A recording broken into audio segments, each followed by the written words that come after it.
Elder Seedseer, I thank you for granting me this audience. I am Fortuno Levea, here in my capacity as representative of the Forum. It is I who should thank you, Master Fortuno, for journeying so far and so swiftly. Would that our first meeting could have been under happier circumstances.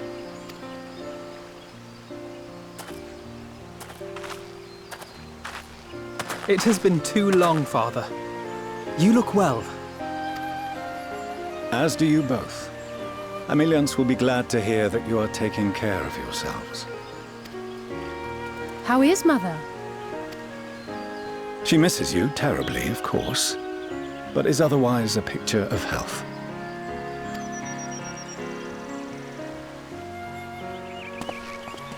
Circumstances apart, I'm grateful that our meeting has afforded me the chance to be reunited with my children at long last. And I believe I also owe you thanks for the hospitality you showed my father, Louisoix, during his sojourn in Eorzea.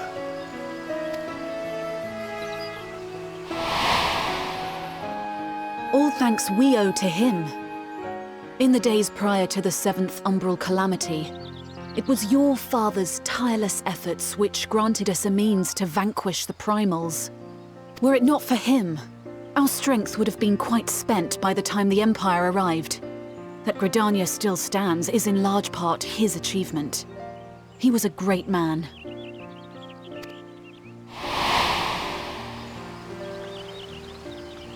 He would doubtless have been moved to hear you say so. I must confess, however, that I opposed his decision to intervene. And my position remains unchanged.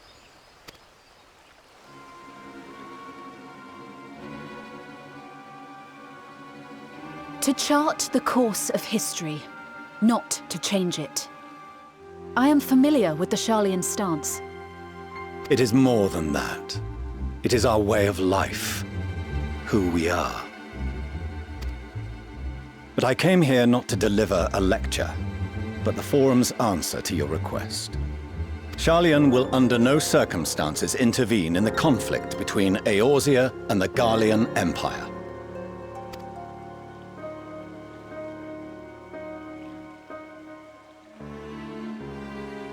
May I ask for what reason the Forum has come to this decision?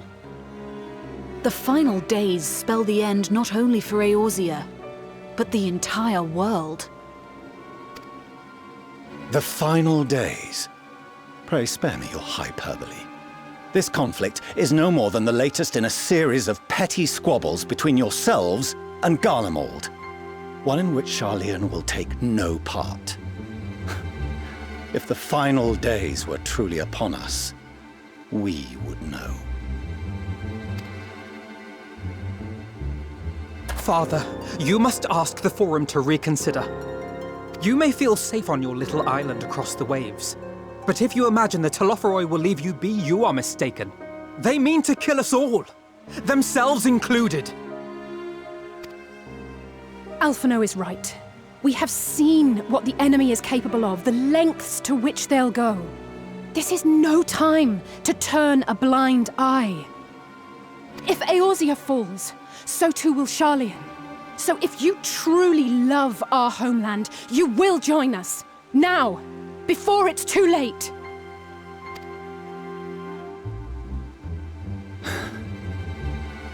I thought you knew better than to raise your voice to your elders. It seems I was wrong. Wrong to ever let you leave, Garlean. I consoled myself that your time abroad would instill in you some hint of restraint, of discipline. But I see now that Eorzea has made fools of you both. Have you forgotten why it was that I so vehemently opposed your grandfather's departure? For all his wisdom, his only solution was to go to war. Death, devastation, ruin. Even those who claim victory are scarred for life. What prize could ever justify such sacrifice? It is the duty of the learned to avert such tragedy. By fanning the flames of war, you forsake all you once held dear.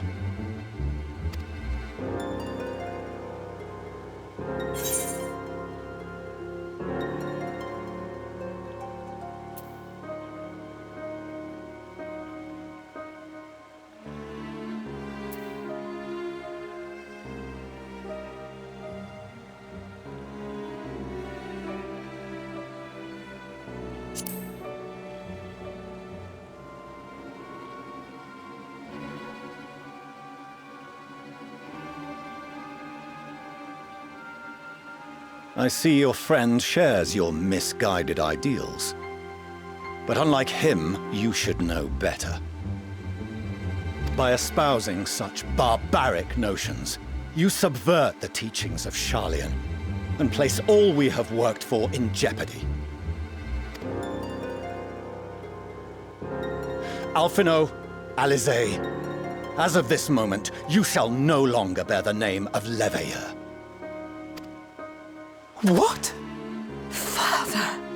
How you choose to live your lives is no longer my concern. If you wish to walk the path of ruin, I will not stand in your way. Master Fourcheneau, while Sharlayan may have no intention of intervening in this conflict, we can still part as friends. Will you not stay and speak with us, that we might learn of Sharlayan's hopes for the morrow? I have said what I came here to say. Any further discussion would be meaningless.